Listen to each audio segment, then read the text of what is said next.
অসম আত্মনিৰ্ভৰ আঁচনিৰ কাৰণে খুবেই ভাল খবৰ এটা 1.0 আৰু 2.0। এই ভাল খবৰটো যদি আপোনালোকে শুনিব বিচাৰে বা ভিডিঅ'টো ভালকৈ চাব বিচাৰে তেতিয়াহ'লে ভিডিঅ'টো আপোনালোকে স্কিপ নকৰি শেষলৈকে চাব আৰু ভাল খবৰটো আপোনালোকেও পাব। গতিকে ভিডিঅ'টো স্কিপ নকৰি ধুনীয়াকৈ শেষলৈকে চোৱাৰ কাৰণে চেষ্টা কৰিব। অসম আত্মনিৰ্ভৰ আঁচনিৰ ওপৰত এই ভিডিঅ'টো আপোনালোকৰ কাৰণে বহুতেই গুৰুত্বপূৰ্ণ। 1.0 আৰু 2.0। বহুতে হয়তো 1.0ত 1 লাখ টকা পাবলৈ সক্ষম হৈছিলে আৰু বাকী 1 লাখ টকা পাবলৈ আছিলে। আৰু 2.0ৰ এতিয়ালৈকে বৰ্তমান পইচা পোৱা নাই। আৰু 2.0ৰ বৰ্তমানলৈকে আপডেট কি আহিছে সকলো কথা এই ভিডিঅ'টোত আজি আপোনালোকক কৈ আছোঁ। ভিডিঅ'টো স্কিপ নকৰি শেষলৈকে চাব আৰু যদি মোৰ চেনেলটোত কোনো নতুনকৈ আছে প্লিজ চেনেলটো ছাবস্ক্ৰাইব কৰি ৰাখিব। প্ৰথমতে কৈছোঁ 1.0ৰ কথাটো।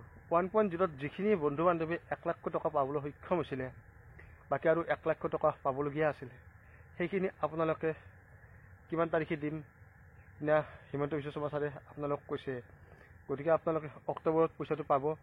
তাৰ আগতে আপোনালোকৰ ছাৰ্ভে আৰম্ভ হ'ব। আৰু এতিয়ালৈকে বৰ্তমান কিছুমান জেগাত ছাৰ্ভে আৰম্ভ হৈ আছে আৰু হয়তো বহুত জেগাত আৰম্ভ হোৱা নাই। গতিকে সকলো ঠাইতে একেলগে হোৱাটো সম্ভৱ নহয়। গতিকে আপোনালোকে যিখিনি বন্ধু বান্ধৱী এতিয়ালৈকে ছাৰ্ভে হোৱা নাই আপোনালোকে কিছুদিন ৱেইট কৰক। আপোনালোকৰ নিশ্চয় 100% ছাৰ্ভে হ'ব। আৰু ছাৰ্ভে হ'লেও কিন্তু এই 1 লাখ টকাটো কোনো ছাবচিডি নহয়। আপোনালোকে প্ৰথম 1 লাখ টকা পালে ছাবচিডি সেইটো। বাকী এতিয়া যিটো 1 লাখ টকা পাব সেইটো বেংকে দিব। তাৰ আগত আপোনালোকৰ বেংকৰ একাউণ্টটো চিভিল ঠিকে আছে নে নাই বেংকে চেক কৰিব। যদি আপোনালোকৰ চিভিল ঠিকে আছে, আপোনালোকৰ লেনদেন ঠিকে আছে, তেতিয়াহ'লে আপোনালোকে 1 লাখ টকাকৈ পাব। আৰু যদি আপোনালোকৰ চিভিল বেয়া, বেংকৰ লগত লেনদেন বেয়া, তেতিয়াহ'লে আপোনালোকে 1 লাখ টকাটো পাবলৈ সক্ষম নহ'ব পাৰে আৰু পোৱা চান্স মানে বহুতে কম থাকিব।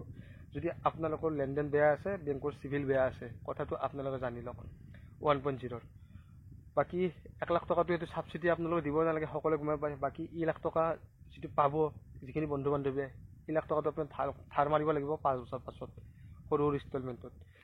গতিকে যদি চিভিল ভাল 100% পাব, যদি চিভিল বেয়া আপোনালোকে নাপায়।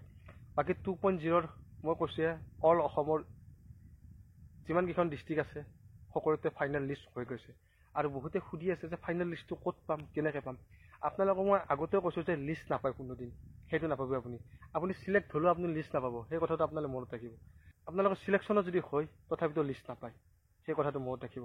আৰু লিষ্টটো কোনোদিন আপডেট নহয় যে মানুহে চাব পাৰিব, পাব্লিকে চাব পাৰিব কাৰ নাম আছে কাৰ নাম নাই, তেনেকুৱা ধৰণৰ লিষ্টটো মানে আপডেট নহয়। সেইটো কাৰণে কৈছোঁ যদি নাম আছে আপোনালোকে পাব আৰু যদি নাম নাই তেতিয়াহ'লে আপোনালোকে নাপাব। কিছুমানে কৈছে যে লিষ্ট হোৱাই নাই, ওলাই নাই, লিষ্ট ওলাইছে যে লিষ্ট দিয়ক বা মেছেজ আহিছে মেছেজ দিয়ক। মেছেজ ফোন এতিয়া নাহে, আগষ্ট মাহৰ পৰাই মেছেজ ফোন আৰম্ভ হ'ব। যিখিনি বন্ধু বান্ধৱী চিলেকশ্যন হৈছে সেইখিনিৰে ফোন মেছেজ আহিব, বাকী চিলেকশ্যন নোহোৱাখিনিৰ ফোন মেছেজ নাহে। সেই কথাটো আপোনালোকে জানি লওক। আৰু মই কৈছোঁ লিষ্টটো হৈ গৈছে, যিখিনি বন্ধু পাব, যিখিনি মানে বন্ধু বান্ধৱী পাবলগীয়া আছে ন সিহঁতৰ নাম সোমাই দিছে। আৰু যিখিনি চিলেকশ্যন কৰিছে সেইখিনিয়ে পইচা পাব, বাকী যিখিনি চিলেকশ্যন কৰা নাই সেইখিনি মানুহে পইচা নাপায়।